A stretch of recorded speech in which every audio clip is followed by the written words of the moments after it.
Hello again. I know it's been a long time since, seems like a long time since I've done a video update.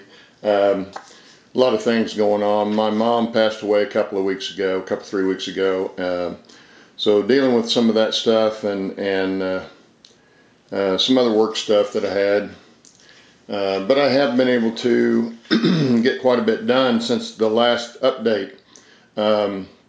As you can see here, if you saw the last update, you can see I've got the line coming up to the return bridge that comes back over to the main yard.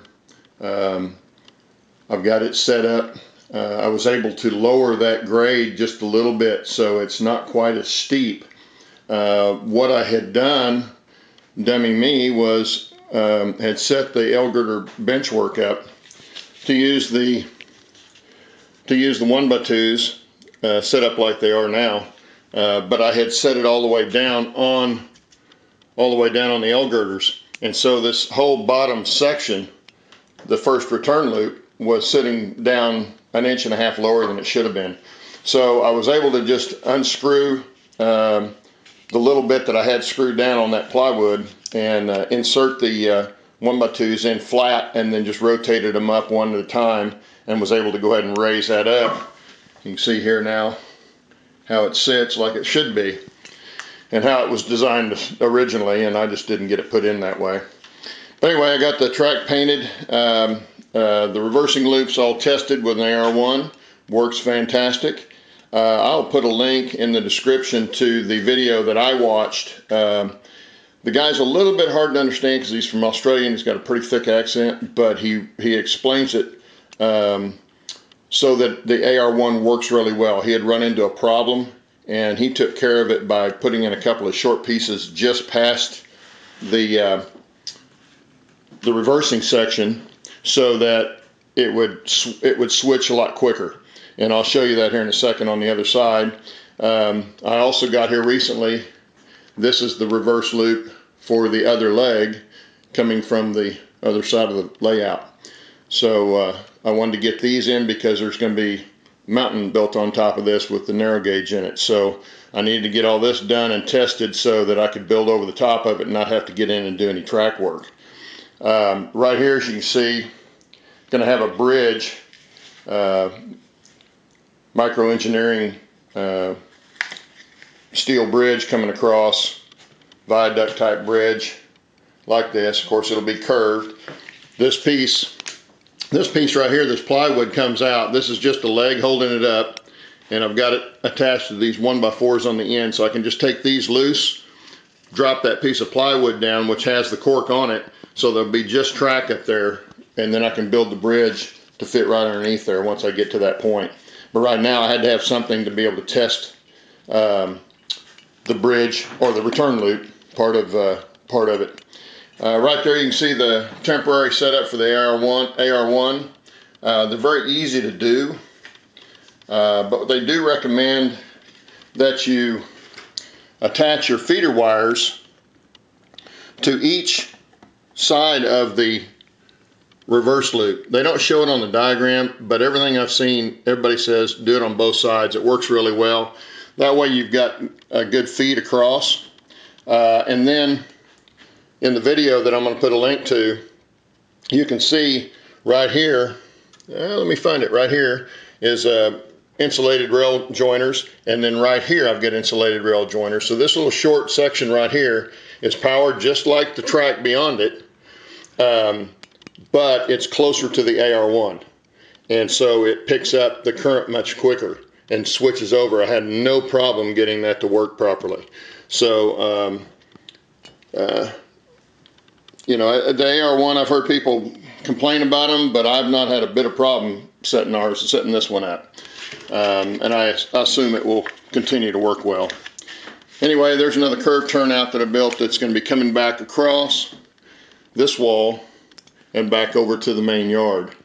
And then of course that goes, excuse me for moving so quickly, it'll go from the main yard right there to the left, right across, and you can see the braces I've got sitting on the floor there that are going to go across.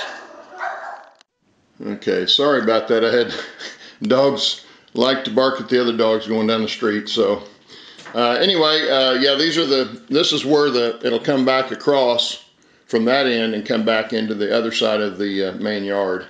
And this is all standard gauge, HO standard gauge right here. The main aspect of this layout will be narrow gauge, but I wanted to have some dual gauge trackage in the main yard, and so I've got the standard gauge HO in here. We'll do some continuous running with those. That's why I have the reverse loops on them. Then the narrow gauge will all be mainly point to point.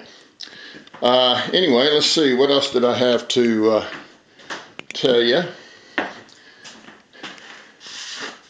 Oh, I used on the wiring, I used this is 20 gauge solid wire, solid strand wire. It's just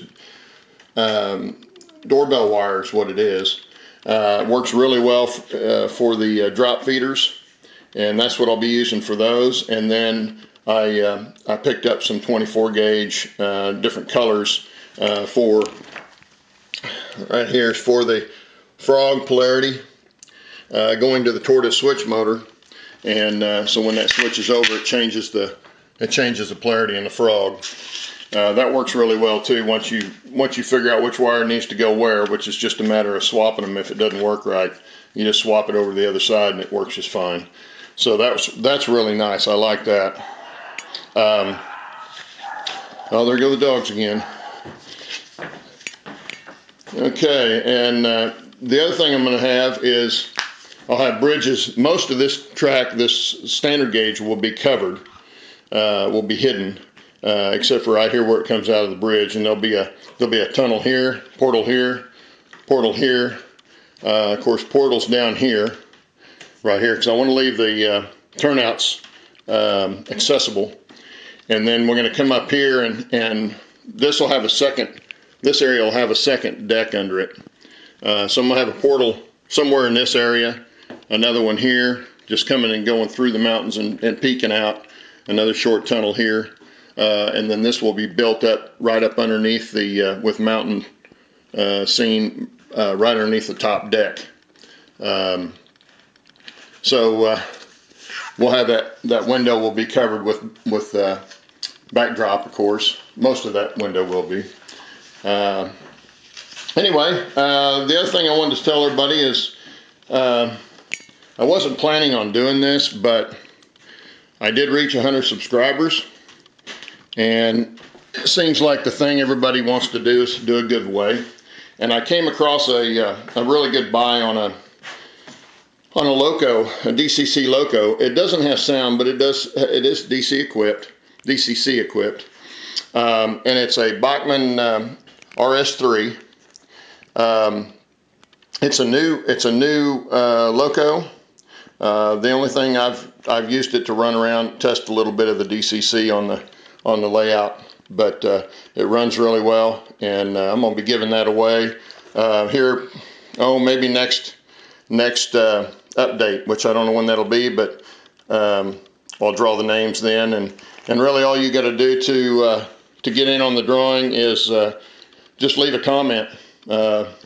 Just say hey or boo or whatever, and I'll put your name in the hat, and we'll draw that next time, and I'll send that out. If you're an N-scaler, I've got something else I can give you that would work. Excuse me for the moving around here. I've got some. Let me get some light over here. This is a 10-foot long, 15-inch high backdrop in 2 pieces, self-adhesive backing of the Rocky Mountains. I got it, and I thought I was going to use it, but I'm going to do something a little bit different. So N-scalers could use that. If you'd rather have that than the engine, that's fine. Or I'll send you the engine if you prefer to have the HO engine. But it is HO standard gauge, and like I say, runs really well. So anyway, until next time, I'll see how much more I can get built. Thank you. Bye.